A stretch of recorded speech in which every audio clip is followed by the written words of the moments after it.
On Wednesday afternoon, police descended on Ormstown, Quebec, a quiet town just 20 kilometers from the U.S. border. They stopped the car, they blocked it in, and then they stopped it here and they threw in the flash grenade. Local residents photographed the arrests involving dozens of heavily armed officers. They had a woman that was handcuffed on the front porch, and then they had a gentleman sitting on our front lawn, handcuffed behind him. A criminal complaint filed by the U.S. Justice Department says 20-year-old Pakistani national Mohammed Shahzeb Khan had been under surveillance for at least 9 months.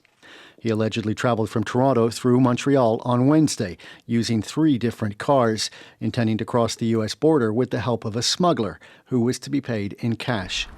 Khan was allegedly motivated by ISIS, targeting a Jewish center in Brooklyn, New York, associated with the Hasidic community. The attack apparently planned for October 7th, the anniversary of the brutal Hamas assault on Israel.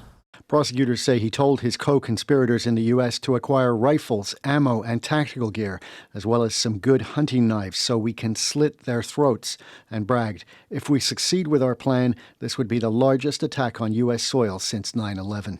But his co-conspirators were actually FBI undercover agents. Once we uncovered this threat, we worked with our partners in Canada to arrest Khan before he could carry out his deadly plot.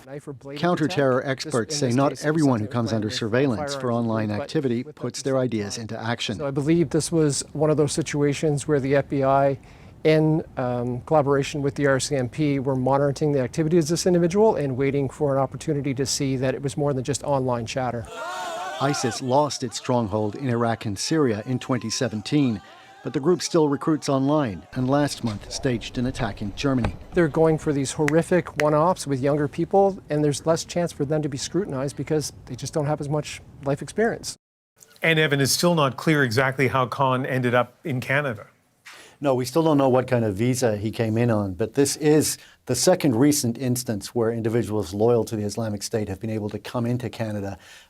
Just back in July, we saw the arrest of the Al-Didis, father and son, who were in the late stages of planning an attack in Toronto. Both also had pledged allegiance to ISIS, and both had defeated the Canadian screening system, and Al-Didi Sr. had actually become a Canadian citizen. So this is likely to raise some questions about the screening of people coming into Canada, and it might raise political questions south of the border also about whether Canada is doing enough to prevent becoming a backdoor for jihadists who want to get into the United States.